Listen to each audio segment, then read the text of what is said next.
السلام عليكم متابعين مصر زمان. كلامنا النهاردة عن الأميرة فاطمة إسماعيل اللي اتبرعت بمجوهراتها وممتلكاتها الخاصة عشان جامعة القاهرة. الأميرة فاطمة إسماعيل اتولدت في يونيو 1853. هي واحدة من بنات الخديوي إسماعيل من زوجته شهرة هانم. تزوجت الأميرة فاطمة في سنة 1871 من طوسن ابن سعيد باشا ولي مصر وقتها، وتزوجت من الأمير محمود سري باشا بعد وفاة زوجها الأول.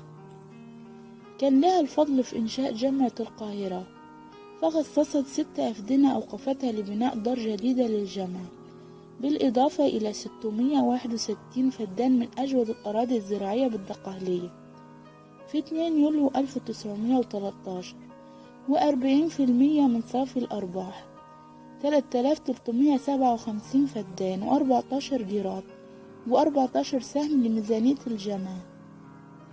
المبلغ صافي 4000 جنيه سنويا. تحملت الأميرة فاطمة إسماعيل مصاريف حفل وضع حجر أساس الجامعة.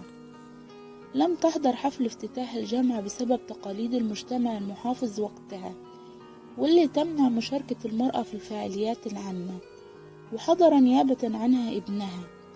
بالرغم من تحملها مصروفات حفل وضع حجر أساس الجامعة وتبرعها بأرضها لبناء الجامعة، وتم الاحتفال بوضع حجر أساس الجامعة في يوم الاثنين الموافق 31 مارس 1914، ووضعه الخديوي عباس حلمي الثاني.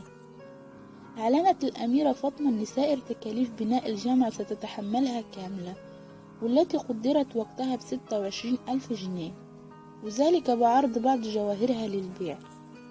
قد عرضت الأميرة المجوهرات للبيع في الجامعة لكنها لم توفق، فقررت الإدارة بيعها في الخارج. وهذه الجواهر هي عقد من الزمرد يحتوي على قطع ألماظ البريلانت حول كل قطعة، كان هدية من السلطان عبد العزيز لوالدها، وكمان 4 قطع موروثة من سعيد باشا، وهي سوار من الألماظ البريلانت يحتوي على جزء دائري يتوسطه حجر يزن حوالي 20 جراد، حوله 10 قطع كبيرة مستديرة، مركب قطع مربعة الشكل بسلسلة السوار، منها 18 قطعة كبيرة و56 قطعة أصغر منها حجما.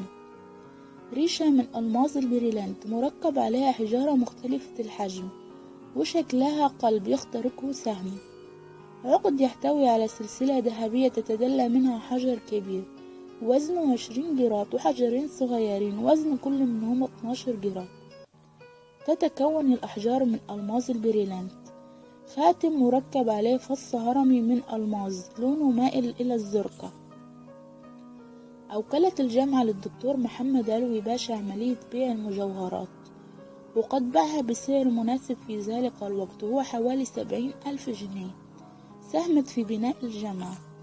تسمى كلية الآداب جامعة القاهرة بكلية الأميرة فاطمة، إذا لاحظت الأميرة فاطمة وقتها تعثر في بناء كلية الآداب لقلة الأموال، ومن أجل إتمام الكلية تبرعت بمجوهراتها. وضعت جامعة القاهرة تمثال لها في داخل القبة كنوع من التكريم، ولوحة رخامية داخل كلية الآداب مكتوب عليها ذكرى عطرة للأميرة فاطمة إسماعيل اللي أسهمت في بناء الكلية. اتوفت الأميرة فاطمة في نوفمبر 1920. تنازلت عن سرايتها التي تقدرت بحوالي 12,500 متر مربع، اللي تحول بعدها إلى المتحف الزراعي. قررت منح الحكومة ما تبقى من ممتلكاتها البالغة أكثر من 30 فدان لتتحول إلى منطقة الدقي. أطلق عليها في السابق شارع الأميرة فاطمة إسماعيل. تم تكريم تبرع الأميرة فاطمة في احتفال بمرور ذكرى الجامعة 90 على إنشاء جامعة في يوم 7 ديسمبر 1996. وقد تضمن المهرجان صورا لها ولمجوهراتها التي تبرعت بها لإنشاء كلية الآداب، حيث كانت من المتحمسات لتشييد الجامعة الأهلية في هذا الوقت. وقم بمتحف الجامعة جناح خاص بها مزود بكل صورها ومتعلقاتها ومجوهراتها.